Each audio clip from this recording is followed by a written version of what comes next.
आर्य, आर्य ये सब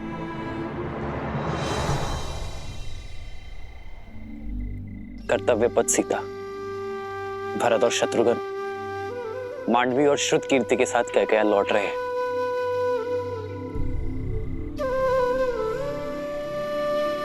आओ।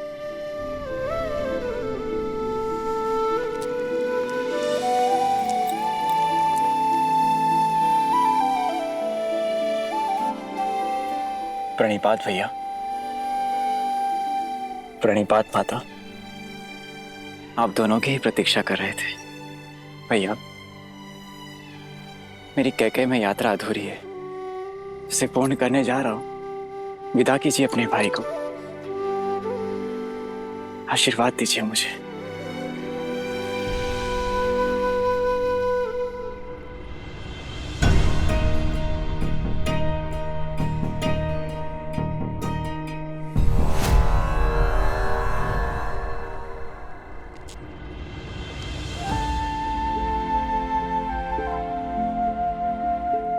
ये देखकर प्रसन्न हूं मैं भरत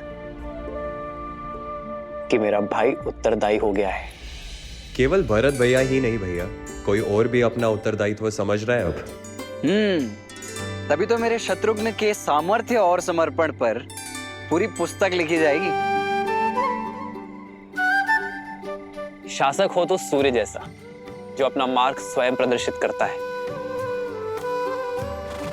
सूर्य के मार्ग पर चलना भरत। भैया,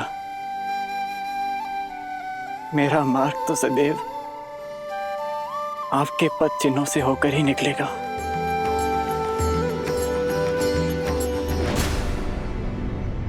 देखा कैकेयी, जाते जाते भी मेरे भरत के कान भर रहा ये राम। उसे तो अपनी परछाई से भी अलग होने का अवसर नहीं देता।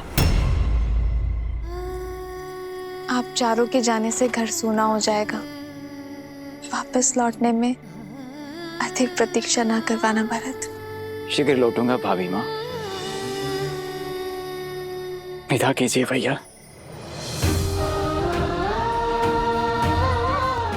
आशीर्वाद दीजिए। उठो भरत, अपना धर्म निभाना भरत। संबंध अपने आप निभ जाएंगे। विदा कर रहा हूं अपने छोटे भाई को। प्रतीक्षा करूंगा एक कुशल प्रशासक की। और मैं वही कुशल प्रशासक बनकर लौटूंगा।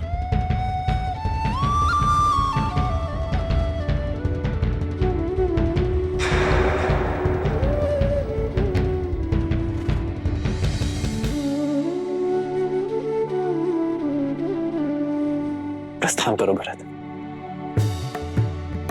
लक्ष्मण,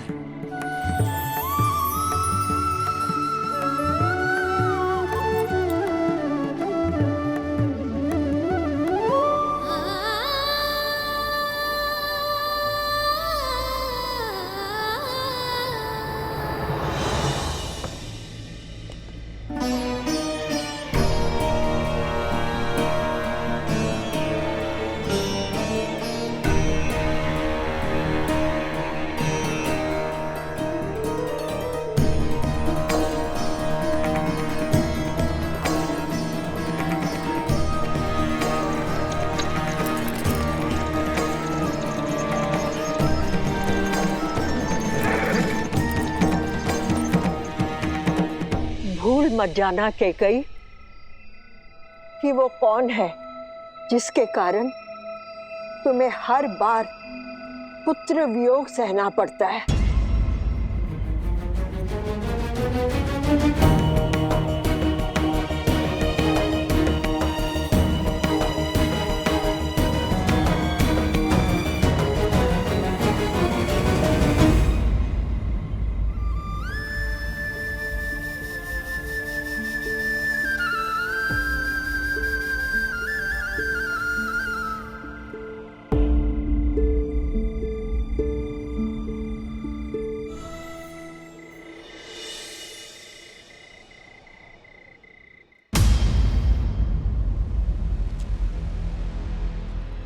बड़े दृष्टिहीन माता पिता की इकलौती संतान हूं।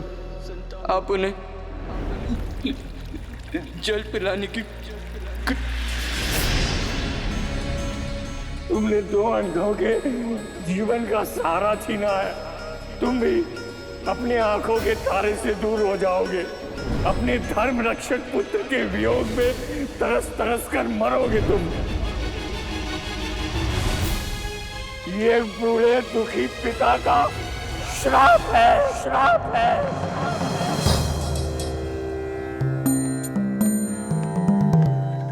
राम गुरुदेव। आयुष्मान भव। महाराज, अचानक स्मरण किया? सब कुशल तो है? जब मन में चिंता के बादल छाए हों तो आशा रूपी सूर्य का स्मरण तो हो ही जाता है। ऐसी कौन सी चिंता है जो अयोध्यापति को खाए जा रही है? चिंता तो कर्म फल है गुरुदेव। मेरी चिंता का कारण मेरे पाप से मिला वो श्राप है।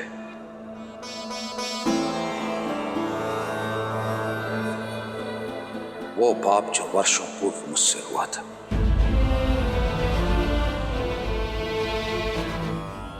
भय मृत्यु का नहीं है गुरुदेव। मृत्यु तो आनी ही है।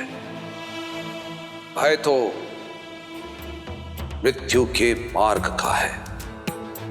इस आयु में आकर पुत्र अपने पिता का सहारा बनते हैं, किंतु मेरे भरत और शत्रुघ्न फिर से मुझसे दूर हो गए। अब निरंतर यह भय सता रहा है कि कहीं मेरे राम और लक्ष्मण तो मुझसे दूर नहीं हो जाएंगे ना गुरुदेव। मेरा मार्गदर्शन करें। ये पल हर राजा के जीवन में आता है महाराज। अयोध्या की पताका लेकर आप बहुत लंबी यात्रा कर चुके हैं। ऐसे में थकान उचित है, और थकने के बाद यह पताका आपको युवा पीढ़ी को सौंप देनी चाहिए। महाराज, आप बहुत भाग्यशाली हैं कि ईश्वर ने आपको राम जैसा पुत्र दिया है, जो योग्य भी है और उत्तरदायी भी है, और प्रजा के बीच में जनप्रिय भी हैं। अपने धर्म और अपने शौर्य का परिचय पूरे संसार को दे चुके हैं। विवाहित भी हैं। मेरा आपसे अनुरोध है कि आप रघुनंदन को अयोध्या का सिंहासन सौंप दें और प्रजा के प्रिय राम को युवराज घोषित करें। अयोध्या की प्रजा ये देखने के लिए आतुर है।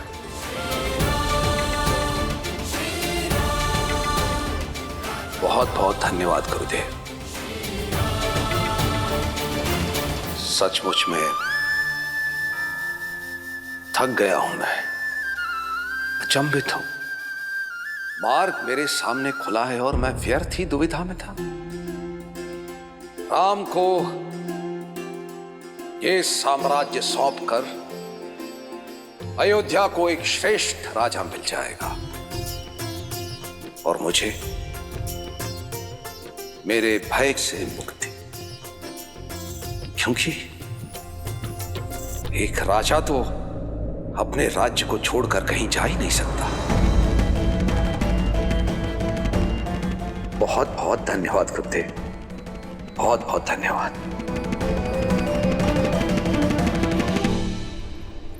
आप एक पुत्र की दृष्टि से देख रहे हैं, एक माँ की दृष्टि से भी तो देखिए। पुत्र के विवाह को 1 सप्ताह भी नहीं हुआ और उसे अपनी वधू के साथ अनिश्चित यात्रा पर जाना पड़ रहा है। कितनी पीड़ा में होंगी वो। माँ कैकेयी को मुझसे अधिक और कोई नहीं जानता सीता। उनके नेत्रों में केवल भरत से बिछड़ने की पीड़ा नहीं थी,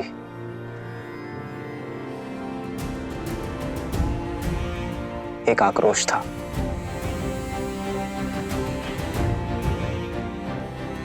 कुछ तो है सीता जो तेज बनकर उन्हें खाए जा रहा है। और फिर अपने पुत्रों की विदाई में पिताश्री भी उपस्थित नहीं थे। ये उनके स्वभाव से विपरीत है सीता। ईश्वर करे कि सब कुछ शुभ हो।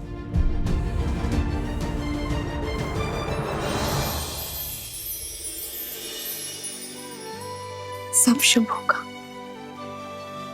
जब माता पिता की वेदना को समझने वाला पुत्र उनके पास बैठकर उनकी मन की सुनेगा।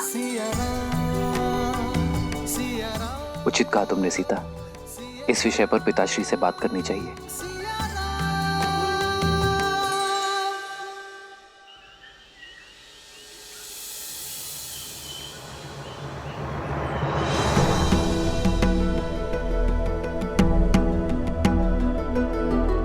भैया भैया, वो पिताश्री ने आपको शीघ्र बुलवाया है।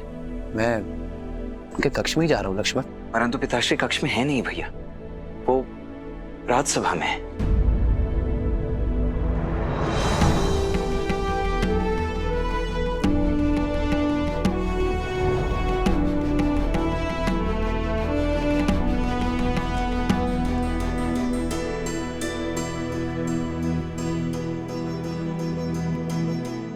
प्रणिपात पिताश्री। आयुष्मान भवा। प्रणाम आचार्य। यशस्वी भव।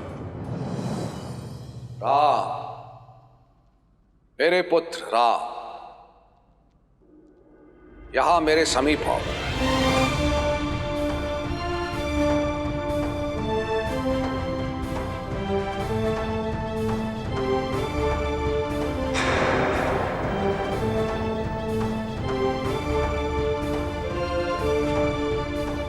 आदेश करे पिताश्री।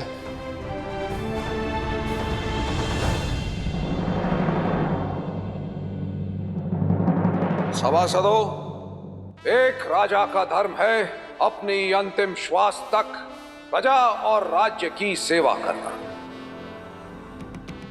किंतु आपका ये दशरथ आयु और समय से जीत नहीं सकता।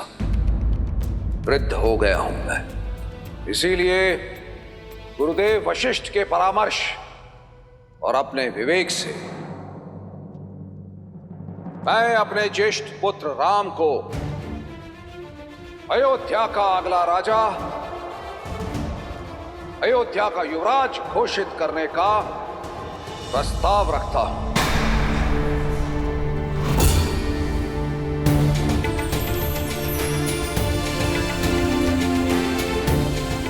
न्याय और धर्म में राम की रुचि उसे इस सिंहासन का सबसे योग्य उत्तराधिकारी बनाती है। श्री रामचंद्र की, श्री रामचंद्र की, श्री रामचंद्र की जय, श्री रामचंद्र की, श्री रामचंद्र की, श्री रामचंद्र की, श्री रामचंद्र की, श्री रामचंद्र की। प्रेम के मीठे बोल बोल के इतना बड़ा घात किया उस राम ने। बेचारी कैकेयी, उसे तो इस चाल की भनक तक नहीं। सब नष्ट हो गया। मेरी इतने वर्षों की तपस्या नष्ट हो गई। सब नष्ट हो गया।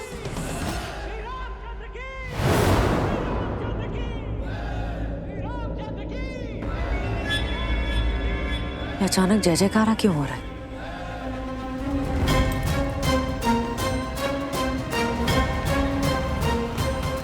जय जयकार नहीं, ये मेरी कैकेयी के विनाश का नाद है।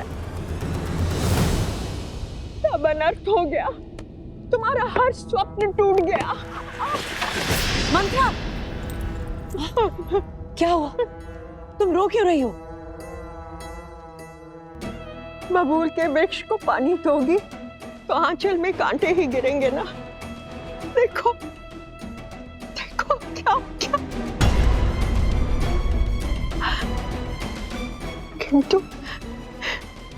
किंतु महाराज ने तुमसे परामर्श तो लिया होगा ना। तुम मान कैसे गई? तुमने ये होने कैसे दिया कैकेयी? तुम क्या बात कर रही हो? हुआ क्या है? सर्वनाश हुआ है। सर्वनाश होने की घोषणा की गई है। भरत को गए हुए कुछ क्षण भी नहीं हुए थे कि महाराज ने राम को युवराज घोषित कर दिया।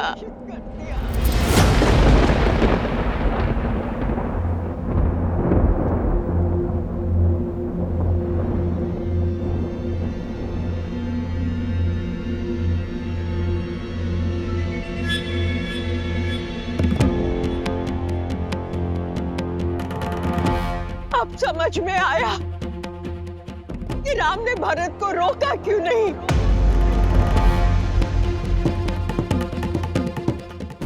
क्यों भरत का विवाह तुम्हारी अनुपस्थिति में कर दिया गया, और वो भी एक सामंत की पुत्री के साथ।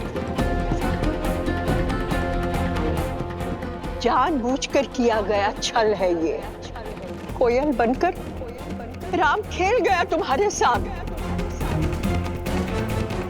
तुम्हारे पुत्र भरत का भविष्य नष्ट भ्रष्ट हो गया।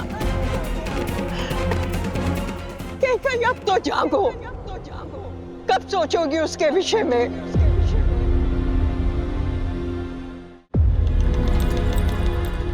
महाराज राम को युवराज बनाने की घोषणा कर चुके हैं। अपने कथन से कभी पीछे नहीं हटेंगे।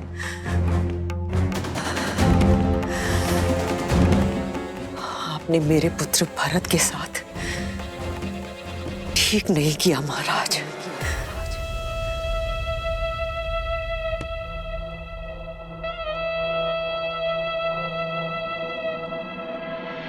वचन से बड़े शब्द नहीं होते। कैसे वचन? वो वचन जो समरासुर युद्ध के पश्चात महाराज ने तुम्हें दिए थे। तुमने केवल अपने पति के प्राणों की ही रक्षा नहीं की, अयोध्या के महाराज के प्राणों की भी रक्षा की है। एक नहीं, 2 वर देता हूं तुम्हें, मांगो। तुम तो भोली हो, भूल गई। किंतु लौटकर तुमने मुझे बताया था, और ये मैं नहीं भूली। कैकई, तुम्हारे पास जीत का ब्रह्मास्त्र है, क्योंकि महाराज सब कुछ हार सकते हैं, किंतु रघुकुल का मान और अपना दिया हुआ वचन नहीं हार सकते। भाग्य से एक अवसर मिलता है, और तुम्हारे पास तो 2 हैं।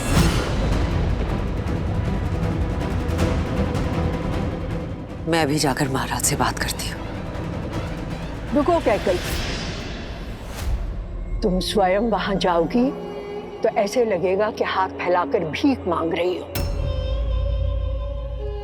कैकई, ऐसा कुछ करो कि महाराज स्वयं तुम्हारे पास आए।